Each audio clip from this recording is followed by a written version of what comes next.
What's up everyone, Dylon here, and we're gonna rank some of these AI tools. And this is from someone who runs a multi-million-dollar marketing business and uses these tools every single day in my business, in my client's business. And I wanna cut through some of the hype out there and some of the chaos that you can come across with these tools. Now, I share my background and perspective because you may be working on something completely differently and have different workflows that might make you use other tools, other things that I don't use. And there's a ton of really great tools. I'm not gonna be able to get all of them. In fact, this is gonna be an extremely short list of different types of tools out there that I think you should consider using when you're on your AI journey.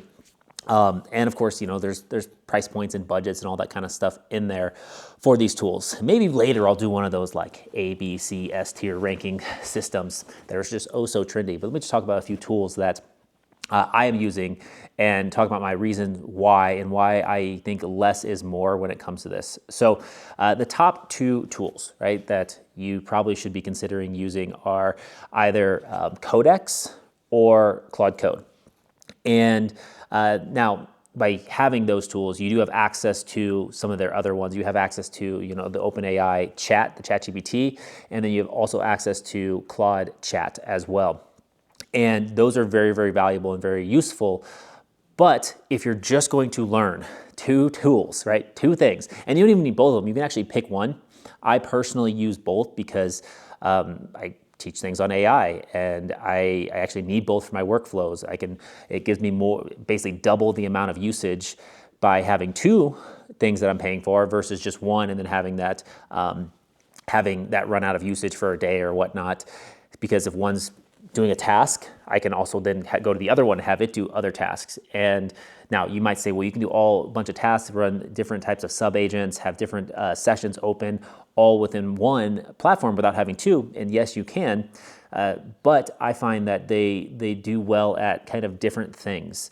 For my case, I use my Claude Code a lot for strategy. I use it for a lot of the writing and more marketing focused ideas around my business. In fact, I used it recently to help me write an entire book for that I'm going to be publishing. And it didn't do all the writing. It basically took my transcripts and I ran it through Claude Code to do that for those things. But then I use ChatGPT, so I use Codex. I use that to do some of my web page building, and actually I find Codex can more easily connect to outside platforms, things like Cloudflare and some of the things I use to deploy different custom applications that I build for myself and clients. I find Codex can be a little bit easier with those. And the other thing that I use that I kind of use them both for is I have them review their outputs. So nothing super fancy. There's ways you can do this super fancy and build this into workflows, but I will have an output from Claude Code, and then I'll have Codex review that, and then take the output, and then I'll update that with Claude Code, or I'll do it with Codex, or I'll have Claude Code create a prompt for Codex and vice versa. And I tell them that, and I find that I can get better results and keeps them in line a little bit better. Now, why do I think you should move to using these as quickly as possible? And if so, you should actually pay for the higher tiers. It's because they just give you so much more power. And the one critical thing that these things do beyond just their Claude Chat or the ChatGPT sessions that you can get in your browser or via the apps is that you can start building your local knowledge base. So you can start building your second brain, your second AI brain that you plug these things into, so they always have the context and the insights that you need them to have to give the custom responses. Because where Chat and Claude Chat fall short, ChatGPT and Claude Chat fall short, is that you have to go out of your way to basically create the projects, to create the project context and to update those things. And when you start using these agents and become more of a power user, you very quickly shift to, why should I do this thing myself when I could have my agent do that for me?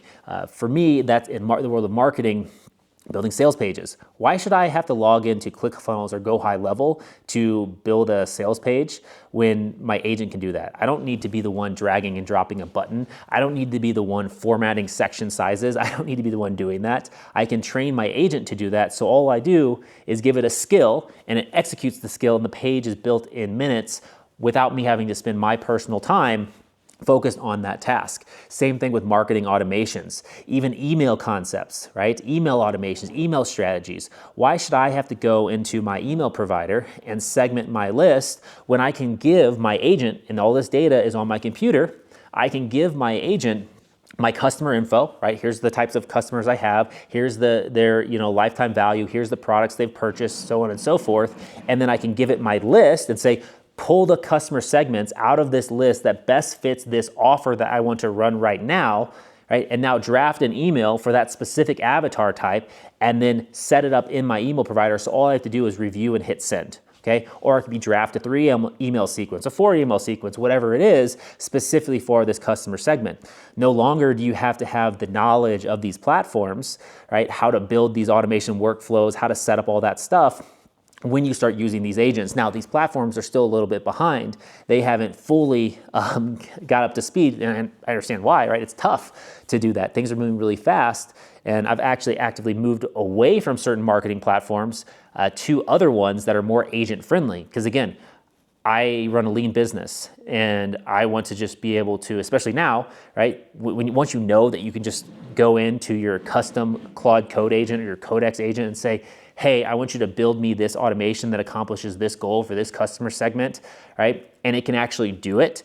Why would you waste your time paying or spending money doing it yourself on a platform? So that's one of the big reasons why these two are so powerful, and I use them all the time for these. So these are definitely in that S tier for tools, and if you're just gonna use one or any of them, just pick which one. I mean, they both are great, right?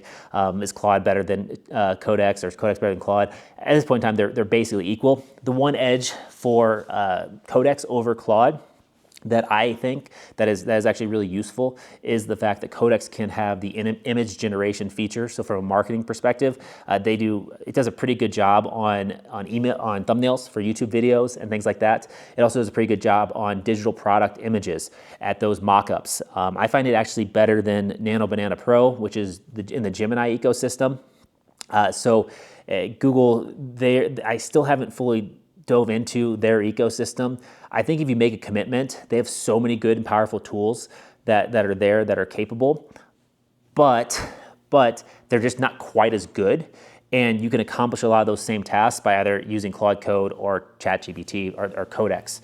And with that said, Codex you can connect to your Google Drive. It can get in, it can create docs, it can organize folders, it can build spreadsheets, it can update things. And again, if you can combine multiple platforms by using these tools, you can take all your analytics, you can take all your sales right from your different platforms, your email things. You can pull all that data in, and you can create these spreadsheets that are updated by your agent there. And so I think they're amazingly powerful and amazingly useful, especially if you aren't like super tech savvy.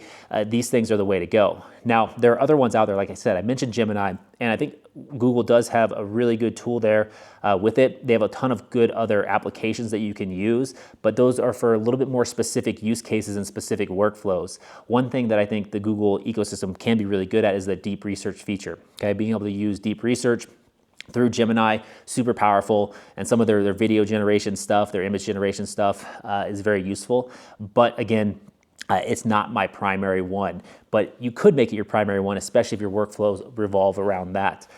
A couple other ones. I've heard great things about Manus, and that is kind of Facebook's agent. I've heard really good things about that. I haven't dove into that personally yet because most of my workflows and tasks I can accomplish with Codex or Claude Code. Manus can be maybe a little more user-friendly from an agent perspective, and especially if you really want to get into the Facebook and Instagram ecosystem, that might be something that you look to there, especially if you're trying to scrape Facebook posts and comments and you're running ads and all of that. Using their dedicated agent might make sense for part of that workflow. But again, you can connect Claude Code or Codex to your Facebook ads database now, and you can run all your ad strategy from those. So again, it's very useful, but doesn't do quite as much as you want with the other things. Then same thing for Perplexity. Again, Perplexity, they basically take a lot of these models and they kind of built a wrapper on top and kind of harnesses for their agent, so you can more easily deploy your agent across these different platforms and get the benefits there. So again, I've heard great things. They can do a lot of things. It's very, very powerful with that. It just depends on your workflow. I think it takes a little bit more of a specific workflow there versus Claude Code and OpenAI's Codex can handle a lot of stuff just in general. And once you dial in your workflows, then you can move to these specific applications. Now, there's a ton of noise and people talking about AI generated content, UGC, all that stuff. That's its own niche. And I think there's some viability there. But I also think a lot of those applications, a lot of those tools fall into a lot of the hype stuff, right? There's a lot of hype around this UGC content and whatnot, and you get a lot of that. And I think most of that is designed to sell you into a course or a program, which, hey, I'm not against courses and programs. In fact, I have a course and program teaching people and training them how to set up their AI foundation and moving to more advanced features and things like that as they build and grow. Highly recommend it. You can check it out. It's called The Arsenal. You check it out in the comments below. But I think a lot of the UGC stuff is like how to like make money online without actually building a business. And again, there's viability for that, but is there sustainability, and how easy is that, and how can you actually compete in that arena? At least if you build a real business with products and services targeted to specific customers, you actually can differentiate yourself versus if you're competing against infinitely many AI channels creating UGC content. Very, very tough, right? Especially when you're just starting out, but it can be a fun exercise, and there might be things that you can use for your business or workflows with those, okay? Now, the other AI tools that I think are really, really powerful, but I give them a lower ranking, are the agents. So things like Hermes agent, things like OpenClaw, those things, super, super cool, super, super powerful. The downside with them is that you need to be a little bit more of a power user for those things. You can accomplish a lot of those same tasks with your Claude Code or Codex. And with those agents, you really got to understand a little more of the security infrastructure and architecture.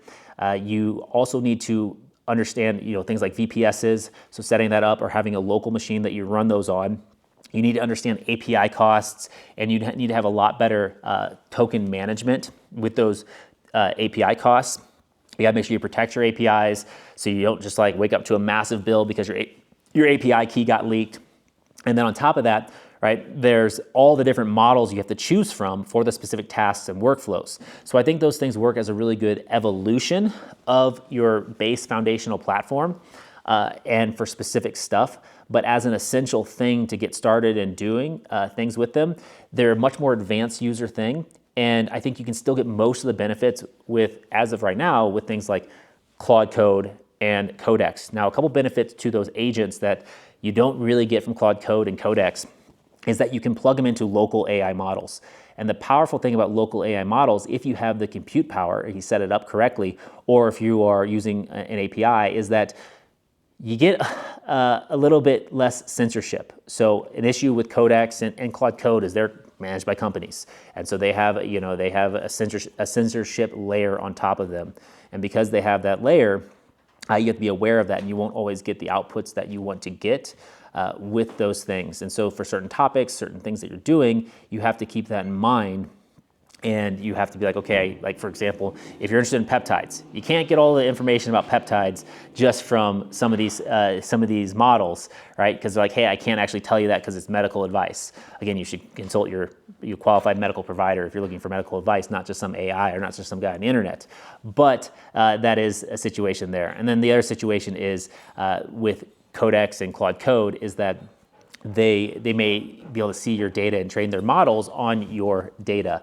And so if you want more privacy, setting up an agent, setting it up correctly, and then using a local model or something that you can control and have more control over the data, what's available, what's not available, what gets shared, what doesn't get shared, is incredibly powerful, especially if you're working with more sensitive information or you want to protect your privacy. But it just gets a lower ranking at this point in time because they're a little bit harder to set up, they're a little more niche with the use case, and I found that they often turn into you spend more of your time troubleshooting them and managing them than actually producing real work. And I think the goal that you should take away from this, right, because I gave you a whole list of things, is keep it simple.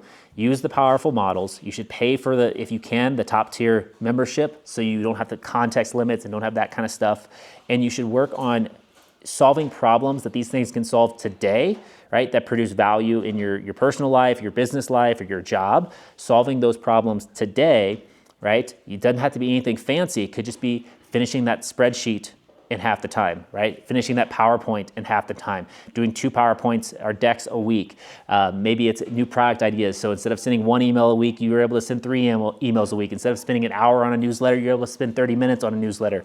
Those type of things, those things add up and accrue value for you today versus trying to like change the whole world or invent some new fancy solution that may never work. And so that's why I lean heavily to those 2 platforms as the primary ones, because they allow me in my business to get things done fast, it's done, it takes things off my plate, and I'm able to do it better than I was before.